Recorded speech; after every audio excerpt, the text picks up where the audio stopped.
नमस्कार आत्मा नमस्ते रामराज आसंतु आज आम आलोचना करवा स्वर रे किभଳି भाବରେ आमे भाग्य को उदय करवा। तो प्रत्येक व्यक्ति किए चाहेनी तांका जीवन रे तार भाग्य को उदय करने ताको आग को बढ़ावा एई चक्कर रे आमे प्रत्येक व्यक्ति किछि ना किछि केही ज्योतिष शास्त्र को विश्वास करती केही आमे पूजा पार्वण करती केही ओषा व्रत करती किए कहार परामर्श नियंती किए किछि रेमेडी करती एई भली भावरे निजर भाग्य को उदय करने आमे समस्ते दैनंदिन किछि ना किछि चेष्टा रे आमे चेष्टा को करि चलीचंती। तेबे आमे एठी गोटे जिनिस विश्वास को नवा उचित आमे होचंती आम जीवनर मूर्तिकार। आमे आमर मूर्ति को कोउ भली भाବରେ निर्माण करूचंती से समस्त दायित्व समस्त क्षमता आम पाखरे रहिचंती। तो आमे स्वर विज्ञान को आम क्षेत्र में प्रयोग करूचंती ए भाग्य उदय पाए। स्वर स्वर कहले आमे श्वासर विज्ञान को बुझुचंती।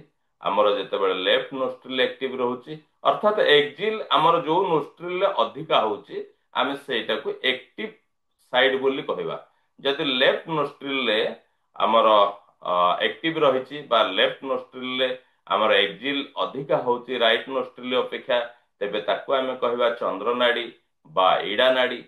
जदि राइट नोस्ट्रिल एक्टिव अछि ताको आमे कहबा सूर्य नाड़ी बा पिंगला नाड़ी। जदि दुईटी जाकर समान भाव में आसुची ताकू तेबे आमे कहबा सुषुम्ना नाड़ी।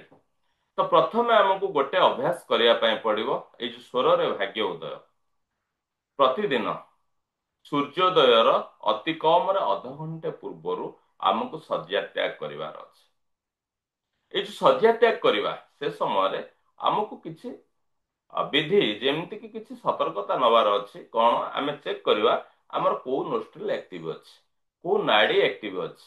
मन करंतु आपनकर चंद्र नाड़ी एक्टिव अछि तबे आमे बाम पादरे बाम हातरे आमे कोन करिवा आमर पूरा लेफ्ट पार्ट बॉडी को आमे टच करिवा।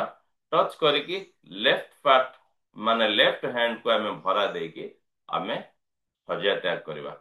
माने बिछणार उठिकी बसिवा बिछणार तापरे आमे इनहेल करिकी आमर इच्छा को आमे होल्ड करिकी जेहेतु आमर चंद्र नाड़ी एक्टिव अछि आमे बाम पाद को प्रथमे भूमि रे स्पर्श करेबा। एई भली भावरे आमे शଯ୍ୟା त्याग करिवा। आमे जदि माने हाथ को टच करूचंती आमर वाल रे बा भूमि रे जेहेतु आमर लेफ्ट नोस्ट्रिल एक्टिव अछि आमर चंद्र नाड़ी एक्टिव अछि आमे सेही हाथ रे ही टच करिवा। एई भली भावरे देखंतु स्वर विज्ञान को आपन जीवन ने अपनांतु।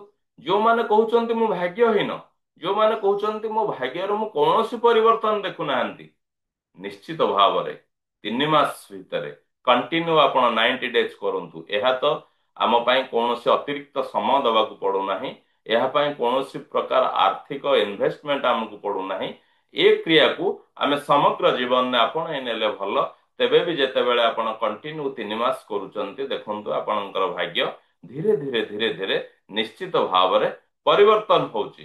तेणु एथिपाई आमको यही सब जिनिस करवा उचित जेमिति कि प्रत्येक दिन सूर्योदयर अध घंटा पूर्व आमको उठिबार अछि। जो स्वर चलुची सेई स्वरर पाद बा सेई स्वरर हाथ आमे प्रथमे भूमि स्पर्श करबा पई आमको आमको उचित।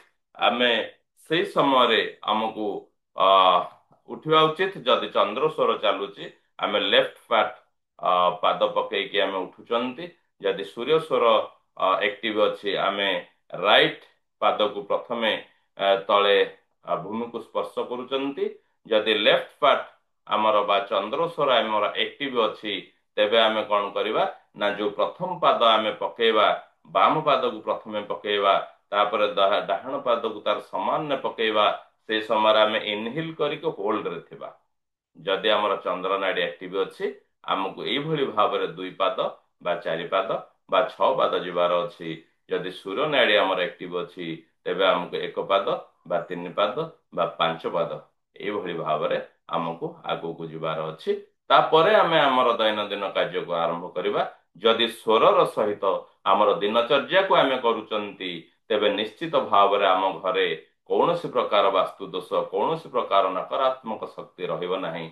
ए विषय जदि अधिक आपण जानापी चाहूँगी स्वर विज्ञान एक चमत्कारिता को आपण अनुभव करने चाहूँगी जहाँ भगवान शिव माँ पार्वती भितर कथा होता जो शास्त्र शिव स्वरदेव नाम नामित ए विषय जदि अधिक जानापी चाहूँगी ताहले आम सहित जोड़ी हूँ।